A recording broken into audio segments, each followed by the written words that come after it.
Ursula von der Leyen und die EU-Kommission arbeiten an einer geheimen Studie zur Implementierung einer Vermögenssteuer in der Europäischen Union. Mit diesem Thema wollen wir uns einmal in diesem Video hier näher auseinandersetzen. Ich weiß, ich klinge schon wie ein Verschwörungstheoretiker, aber es scheint tatsächlich wahr zu sein. Die EU-Kommission unter Ursula von der Leyen arbeitet an einer geheimen Studie zur Einführung einer EU-weiten Vermögenssteuer in der Europäischen Union.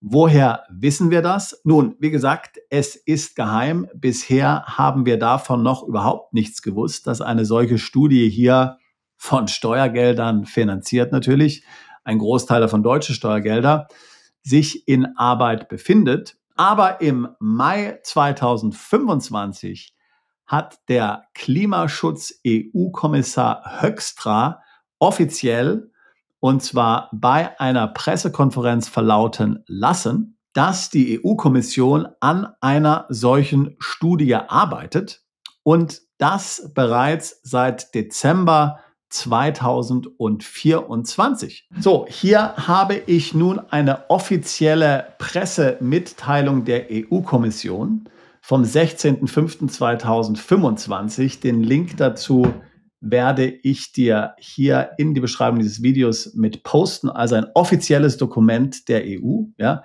nicht irgendein dubioser Artikel oder irgend sowas, eine Verschwörungstheorie, sondern die Aussage von Herrn Hoekstra on behalf of the European Commission. Das heißt, er hat hier in offizieller Kapazität, ich möchte fast sagen ex cathedra, hier für die EU-Kommission gesprochen. Hier steht drin, to this effect, in December 2024, the Commission launched a study on wealth-related taxes. This study should be concluded before the end of 2025. It should provide further information on the overall context and on the effectiveness of wealth-related taxes targeting high net worth individuals in both EU and non-EU countries.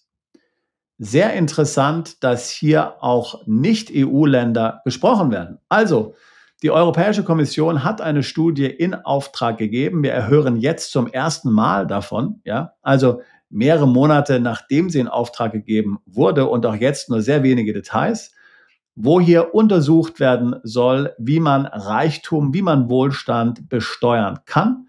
Und zwar sowohl in EU-Ländern als auch außerhalb von EU-Ländern. Also zunächst mal müssen wir natürlich hier ehrlich sein und realistisch. Eine solche Vermögensteuer ist nicht Realität.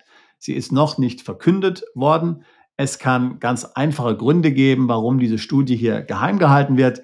Man will hier vielleicht nicht die Pferdesteuer machen. Man will hier niemanden beunruhigen. Man weiß ja, wie kontrovers dieses Thema ist. Also das können möglicherweise ja gute Gründe sein. Ich finde nicht, dass es gute Gründe sind. Also diese ganze Geheimniskrämerei in der Union, diese Intransparenz, ist aus meiner Sicht höchst undemokratisch. Ja.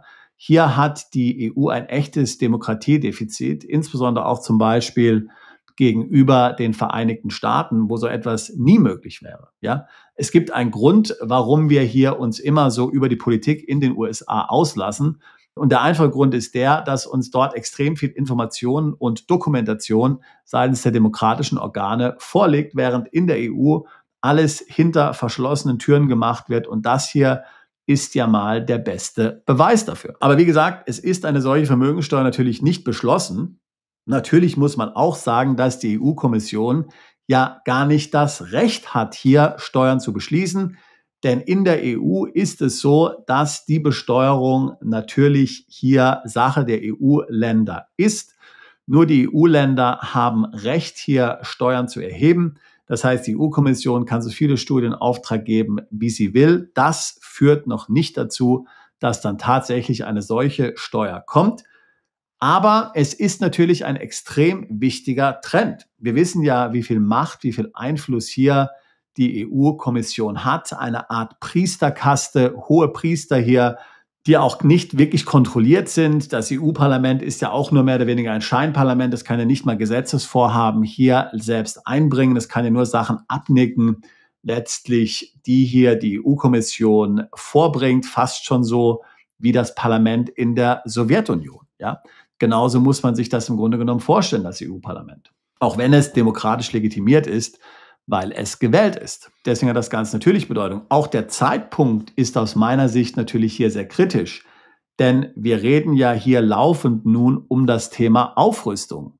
Man muss hier aufrüsten, um gegen den Russen sich verteidigen zu können und alle möglichen anderen Gefahren auch. Dort sollen gigantische Schulden gemacht werden. Wie sollen die bezahlt werden, fragt man sich natürlich. Und da ist das natürlich hier ein wichtiges Thema. Es wird auch immer natürlich mit eingebracht, dass man hier ja während Covid auch gigantische Schulden gemacht hat, auch innerhalb der EU.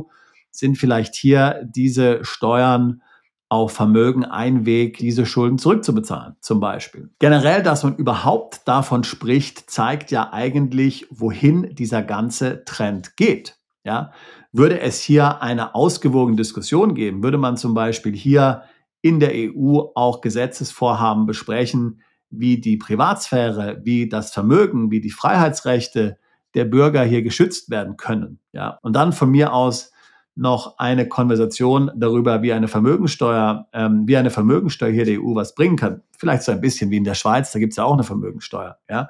Aber das gibt es nicht. Es gibt keine Diskussion zu Freiheiten, wie die Bürger reicher, wohlhabender, glücklicher, freier werden können. Es gibt hier laufende Diskussionen, wie die freie Meinungsäußerung unterdrückt werden kann, wie hier höhere Steuern erhoben werden können, wie jetzt hier eine Vermögensteuer eingeführt werden kann. Ja? Also das zeigt dir ja schon mal, wohin die Richtung geht. Wir sagen ja schon seit Jahren, dass sich hier die EU in die falsche Richtung bewegt. Das Gleiche kann man auch für Deutschland sagen und für viele EU-Länder natürlich auch, nicht für jedes, aber für viele EU-Länder. Parallel gibt es ja in vielen EU-Ländern auch die Diskussion, hier eine Vermögensteuer letztlich einzuführen. Eine weitere Dimension ist, dass ja in der EU es auch Gelüste gibt, hier den US-Dollar als Leitwährung letztlich zu ersetzen durch den Euro. Auch das würde nach aktuellen Finanzierungsmodellen natürlich nicht funktionieren. Dafür müsste man dann im großen Stil Euro-Bonds ausgeben. Dafür müsste man dann eine Art Schuldenunion machen. Damit würden dann die Länder tatsächlich die Souveränität verlieren, hier Schulden aufzunehmen. Aber vielleicht ist das ja alles Teil eines größeren Plans und vielleicht macht ja in diesem Kontext eine solche Vermögenssteuer Sinn. Wie gesagt, ich spekuliere jetzt ja nur. Mehr Informationen als diese 2 Zeilen aus diesem Protokoll, was ich da gerade eben vorgelesen habe, liegen mir ja auch nicht vor. Ich setze hier nur die Puzzleteile zusammen mit dem, was so aktuell gerade in der Welt und in der EU passiert. Ich finde es sehr interessant hier natürlich zu sagen, wenn auch nicht überraschend, wie hier auch letztlich Vermögensteuern erhoben werden können, nicht nur in der EU, sondern auch außerhalb der EU. Für mich hat das 2 mögliche Aspekte. Der eine Aspekt ist natürlich, dass auch Nicht-EU-Bürger, die jetzt Vermögen haben in der EU, dann möglicherweise hier von Vermögensteuern betroffen sein könnten.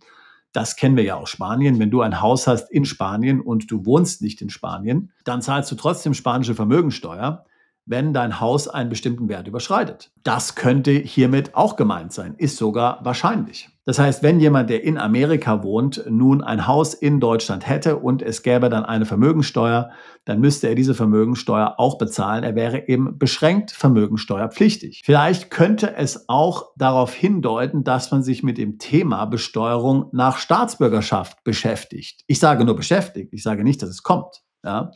Denn das würde ja dann ebenfalls Sinn machen. Dann hätte man ja so eine Art amerikanisches Modell. Die Amerikaner erheben ja auch von ihren Bürgern Steuern, die nicht in den USA leben. Lebst du als Amerikaner in Deutschland, musst du in Amerika eine Steuererklärung einreichen. Die meisten Amerikaner zahlen dann keine Steuern in den USA, weil es hohe Freibeträge gibt, es gibt Doppelsteuerabkommen, aber zumindest sind unbeschränkt steuerpflichtig, sie müssen alles erklären, einen Riesenwust Papier einreichen. Könnte hier sowas auch in der EU geplant sein? Denn hier steht ja in dem Text, schauen wir uns das nochmal an, Targeting High Net Worth Individuals in both EU and non-EU countries. Also die Studie befasst sich mit dem Gedanken, wie auch Reiche außerhalb der EU-Länder hier zur Kasse gebeten werden können. Damit kann dann freilich eine beschränkte Steuerpflicht gemeint sein. Aber es könnte auch gemeint sein, dass EU-Bürger, die im Ausland leben, hier auf ihr weltweites Vermögen Steuern bezahlen müssen, weil eine Besteuerung der Staatsbürgerschaft von der EU, was ist das richtige Wort? Ich sage vielleicht mal hier vorgeschlagen wird den Ländern. Auch das ist jetzt nicht so einfach, das so einfach umzusetzen. Aber aus meiner Sicht, und wir reden ja schon lange von diesem Modell, wird es am meisten Sinn machen, wenn es auf EU-Ebene letztlich beschlossen werden würde. Dann würde nämlich auch der Wegzug ins Ausland nichts mehr bringen, außer du gibst dann deine EU-Staatsbürgerschaft auf. Das machen ja viele Amerikaner. Viele Amerikaner geben ihre amerikanische Staatsbürgerschaft auf. Aber ist natürlich ein einschneidender Schnitt. Emotional, familiär, möglicherweise beruflich. Möglicherweise hast du Unternehmen, Konten, persönliche Beziehungen in den USA. Also kein einfacher Schritt, ja, muss man ganz klar sagen. Wir sind ja keine Insel als Menschen. Wir sind ja verbunden mit ganz vielen anderen Menschen. Also wie gesagt, das kann möglicherweise schon schmerzhaft sein. Aber das könnte vielleicht auch dann dir blühen, wenn du hier diese Besteuerung der Staatsbürgerschaft vermeiden willst. Also wie gesagt, nochmal, mehr als dieses eine Statement habe ich jetzt auch nicht vorliegen. Aber ich finde das ganze Wording, ich finde den Zeitpunkt doch sehr interessant und eben auch diese Geheimniskrämerei auch sehr hier vielsagend. Was machen wir nun mit dieser Information? Nun, ich denke, man muss die Situation hier weiter genau beobachten. Ich möchte ganz klar sagen, dass vieles natürlich auch hier einfach eine Taktik der EU sein kann. Wir hatten das ja schon beim Vermögensregister gesehen. Das Vermögensregister, das ja nicht kommt, das definitiv tot ist, zumindest für den Moment, wer weiß, was in der Zukunft kommt, wurde aber meiner Meinung nach gezielt verwendet, um hier Verunsicherung in der Bevölkerung auszulösen, um hier die Leute auch in gewisser Weise einzuschüchtern. Deswegen hat man hier auch sehr viel diffuse Informationen gestreut, hat das Ganze nur hier sehr versteckt dann tatsächlich widerlegt, aber es ist tatsächlich widerlegt. Und sowas könnte ich mir hier auch vorstellen, ja. Man macht im Grunde so eine Art Information Warfare gegen die eigene Bevölkerung, um hier für Verunsicherung zu sorgen. Oder um dann nachher zu sagen, nee, wir machen jetzt doch keine Vermögensteuer, dafür erhöhen wir die Einkommensteuer um x%. Ja, sowas. Oder dafür erheben wir jetzt irgendeine andere Pauschalsteuer oder eine einmalige Vermögensabgabe und keine laufende Vermögensteuer oder irgendwie sowas. Dass dann im Grunde alle aufatmen und sagen, oh mein Gott, Gott sei Dank, eine Vermögensteuer kommt nicht, dann kann ich ruhig diese einmalige Vermögensabgabe hier in Kauf nehmen. Ja, das ist eine Art der Kriegsführung. Ja. Also sowas könnte ich mir hier vorstellen. Und natürlich, es könnte auch sein, dass hier tatsächlich die EU etwas plant. Sollte das nun für dich ein Auslöser sein, auszuwandern? Sicherlich nicht diese ganz frühe Meldung, auf keinen Fall. Ich rate dir auf keinen Fall, hier jetzt nicht in Panik zu verfallen. Das wäre jetzt völlig überzogen. Aber generell so vom Gefühl her passt es ja in die Richtung dessen, was wir hier schon seit Jahren erleben. Die Schlinge zieht sich immer weiter zu. Es geht dir ans Geld, es geht dir an die Freiheit und du wirst hier wahrscheinlich immer mehr einen Überwachungsstaat erleben nach dem Vorbild Chinas. Wobei ich erwähne hier China immer negativ. China ist ja in vieler Hinsicht auch sehr viel freier, ja, zumindest was die wirtschaftliche Entfaltung anbelangt, ja. Muss man sagen, dass sich ja die EU davon eine große Scheibe abschneiden könnte. Aber du weißt schon, was ich meine. In China wird natürlich schon ganz klar kontrolliert, was die Menschen denken, was sie auch hören an Informationen, welchen Zugang sie dazu haben. Das sind so die Dinge, die ich meine. Wird natürlich schon eingeschüchtert, kann sich nicht frei äußern. Das sind so die Dinge, die ich meine. Und das dann eben hier unterstützt auch durch eine entsprechende Besteuerung. Das heißt, mein Mantra schon seit Jahren ist, die EU zu verlassen. Ich habe schon vor 25 Jahren die EU verlassen, als ich Anfang 20 war. Ich bin dann in die Schweiz ausgewandert, später in die USA. Also mir ist das ganze EU-Ding schon seit Jahren suspekt. Dafür brauche ich jetzt nicht hier noch eine Vermögensteuer oder sowas. Ja, was es hier schon an Maßnahmen gibt und wie die ganze EU strukturiert ist und sich so hier geriert, insbesondere die EU-Kommission, das reicht mir schon aus. Da möchte ich garantiert nicht mehr mit dabei sein.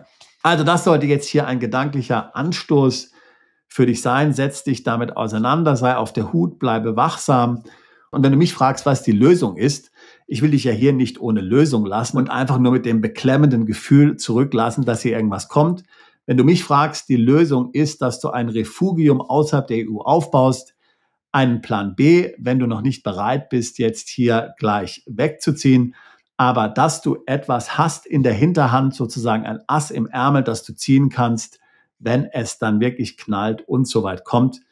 Mein Rat an dich wäre es natürlich schon davor zu machen und nicht erst abzuwarten, bis es dann wirklich knallt, aber wenigstens einen Plan B zu haben. Das heißt, dein Vermögen im Ausland zu konzentrieren und nicht in der EU. Das ist etwas, das ich dir sehr ans Herzen legen würde. Wenn das Dinge sind, die auch dich bewegen, dann würde ich mich freuen, mit dir ein Beratungsgespräch zu führen. Das sind genau die Themen, wobei wir Mandanten beraten. Plan B im Ausland, Wegzug aus der EU, Steueroptimierung außerhalb der EU. Ich würde mich freuen, auch dich alsbald zu unserer Mandantschaft zählen zu können. Bist du Unternehmer, Freiberufler oder Investor? Zieht es dich schon lange ins Ausland? Mach heute den ersten konkreten Schritt in eine Zukunft mit mehr Geld und mehr Freiheit. Buche ein Beratungsgespräch mit Sebastian und seinen Kollegen. Unsere Kanzlei unterstützt Mandanten wie dich dabei, deine Steuerlast legal zu reduzieren, Vermögen aufzubauen und zu schützen und deine persönliche Freiheit zu maximieren. Profitiere jetzt von unserem Fachwissen und unserem Netzwerk. Gehe zu mandatierung.com und werde Mandant unserer Kanzlei.